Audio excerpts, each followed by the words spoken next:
Along the lines of wonderful stories, about a year and a half ago, Public Foundation first came to know the incredible filmmakers behind a film called Food Chains. While we all spend our days thinking about how to eat ethically sourced, locally grown, pesticide-free organic food, we rarely stop to pause and think about the hands who picked the food that we ate and who gathered it on the farms. Watching Food change the way that we at Public Foundation think about the food that we find on our plates, and we're so glad to welcome Sanjay Rawal from Food Chains, along with Christy Marchese of Picture Motion, to teach us about their campaign, about this film, and how we can get involved. Welcome, Sanjay and Christy. Thanks, Rachel. Thanks, Sergio. Thanks, everyone here. To start with a joke, which may or may not be funny. So, you know, that laughter, you know, just make it polite. Jeff Skoll was once supposedly famously asked by a business school student how one could become a millionaire. And he said, become a billionaire and then start a media company. So, you know, this is a long-form documentary film. It's a rare thing these days for someone to be able to spend 3 to 5 years investigating and exposing a topic with shrinking newsrooms and shrinking interest. You know, one has to generate a lot of, you know, support from a number of foundations. Kathy Eldon's here from the Creative Visions Foundation, Jamie Redford, Public Foundation, Ford. There's a million people that all supported this film, and without that, we wouldn't be here today. So in a nutshell, I think everyone is in this room because we all have the capacity to analyze information and to present it in really compelling ways. It's not just spitting out statistics. It's creating linkages for viewers or audience members to understand why a particular topic is important. And obviously, our film is about the food system.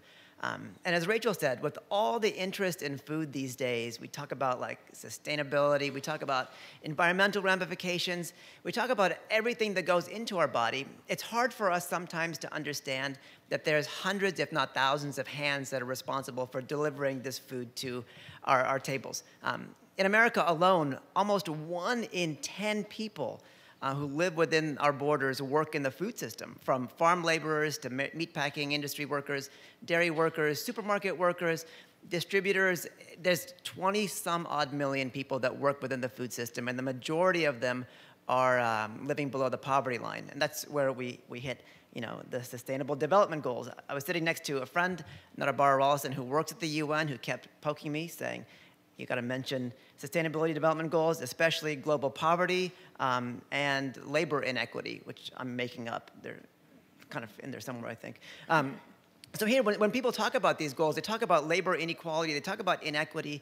These are all very intangible issues, but we wanted to focus on something that wasn't intangible, food, in the sense that all of us in this room hopefully eat.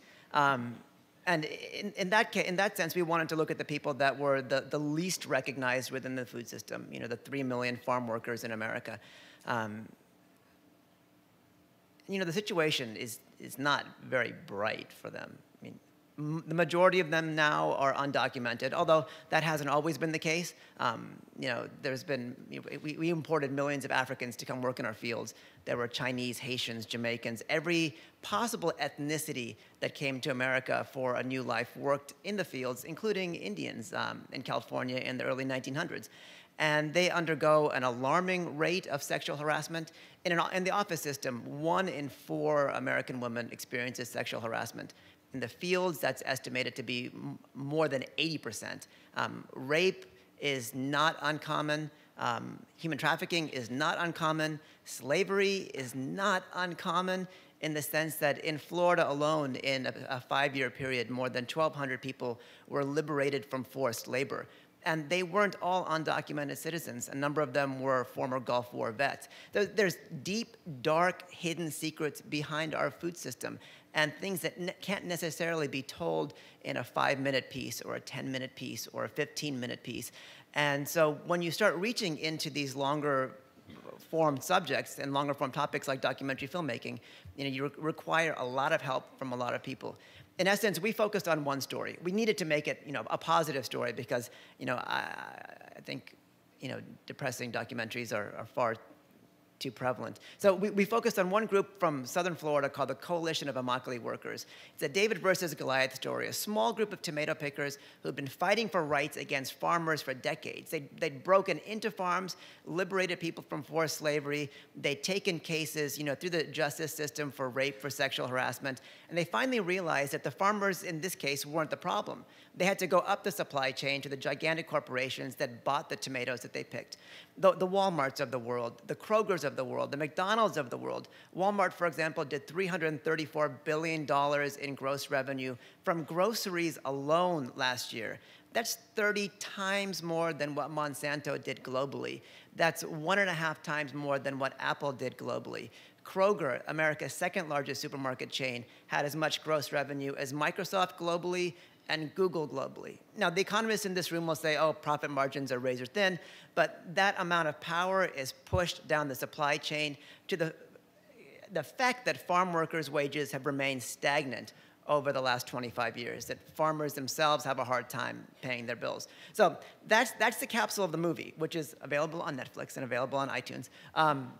We had a theatrical launch last November, and now we're going to begin a series of humble brags, which I don't really feel comfortable doing. Oh, I can do that.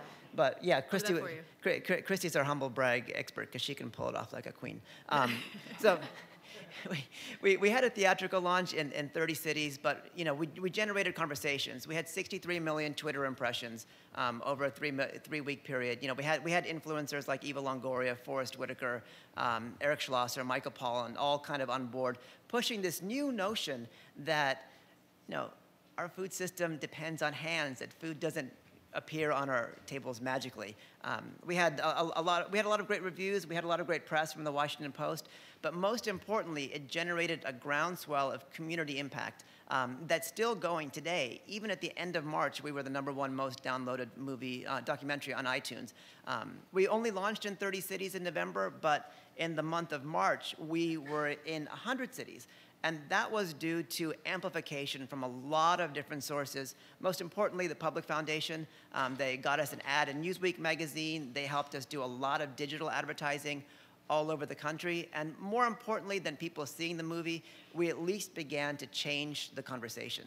I mean, a lot of the saying that we always think about in impact film is if a tree falls in the forest and there's no one around to hear it, does it make a noise? And while you can have the most incredible, impactful story, if no one hears about it, if no one sees it, if no one is given a path to action or opportunities to participate, does it actually make a difference? So a big part of what we did for this campaign is figure out what can we do with this film. We know we want to increase awareness around the Fair Food Program and the Penny for Pound program. We want to increase the number of participants, of food buyers in the Fair Food Program. I'm just going to jump in really quickly. Yeah. So what it takes to double the wages of a farm worker is an extra penny per pound. Farm workers, tomato workers, are still paid per every pound that they pick, which is a legacy of slavery when people were given performance bonuses or not beaten by the amount of cotton that they would pick. Tomato workers are still paid 1.6 pennies per pound. And this little group, the CIW, they've been advocating and really protesting for an extra penny to be paid by large suppliers, which in effect doubles their wages. Number two, they wanted these large suppliers to stop buying from farms with human rights violations. That all seems so simple and so straightforward, and it just seems like common sense, but it took them 10 years to get now 13 of the largest companies, including Walmart, to sign on to the Fair Food Program. And as part of the film's campaign, we gave advance copies to a number of companies, and 2 companies signed on to the Fair Food Program out of inspiration, or I like to think fear, of being exposed by the film. And so that was also part of our impact strategy. As a result of the film's release, President Clinton who's President Clinton? I mean, it's Secretary Clinton? I can't call her president yet. So President Clinton and President Clinton, both decided to give our main characters their Clinton Global Citizens Award. And they received it, with what's his name? Leonardo DiCaprio. Oh, yeah. Kind of like, just a little known star. They received the Clinton Global Citizens Award with Leonardo DiCaprio at CGI last year. Mm-hmm. They received, due to their work, they received the Presidential Medal of Freedom from John Kerry at the White House. But this was all as a ramification of the tremendous media attention that their incredible work had gotten because of our film. And this, I'd say also the strategic relationships you built and the strategic times you screened the film. I think Walmart coming on didn't just happen because the film just opened in theaters. It happened because you had meetings and you talked with them and you said, this film is coming. We have a lot of attention. We have a great story. And people are going to be upset. Which side do you want to be on? And they wanted to be on the side of the farmers. And that's why they joined the Fair Food Program. And I think the film gets a lot of credit for that. So again, it's a little film. Like, you know, we're not talking about like The Cove. We're not talking about, you know, gigantic productions. But, you know, we by grace, you know, the goals that we set out to accomplish are slowly being accomplished.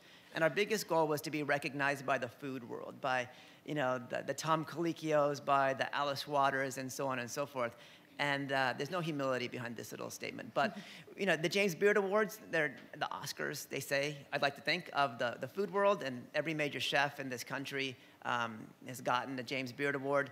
And now my friends who come and eat my crappy spaghetti and pasta sauce can tell their other friends that they were served by a James Beard Award winner. Food Chains won a James Beard Award, so. But all those awards and all that attention, yes, you get some applause for that. It's actually translating to change, and that's what we actually wanted to see happen. And the film's only been out since theaters in, what, 6 months, and we've already seen a huge impact. The film screened with the mayor of Madison, Wisconsin, and he got so excited about it that he then wanted to take it to the Council of Mayors and take it to their food policy action group and say, how do we take this and implement it in cities all across the country? So I guess the main lesson to be learned is that independent media from grassroots activists, you know, with a lot of help and a lot of support and, you know, great characters, good storytelling, large international partners like the UN, the ILO, foundation support like Ford and Public can help to generate movements. And I think that's why we're all here. It's like, how do we get the most underreported issues and turn them into movements that people will actually care about and that people will begin to use as points of reference to change their behavior. That's it. So if you haven't seen the movie, we're on Netflix.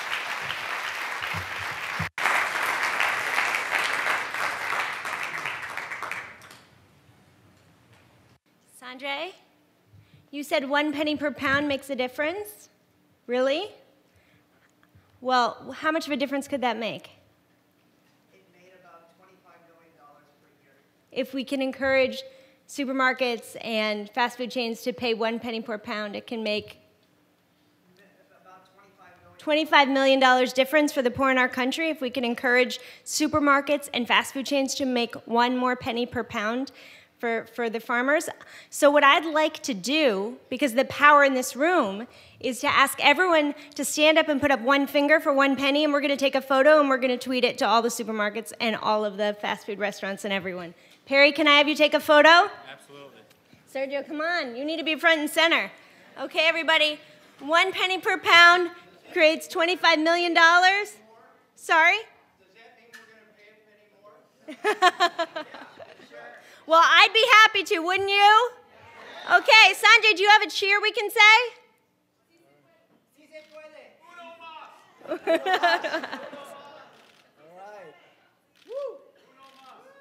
All right. Thank you, everybody.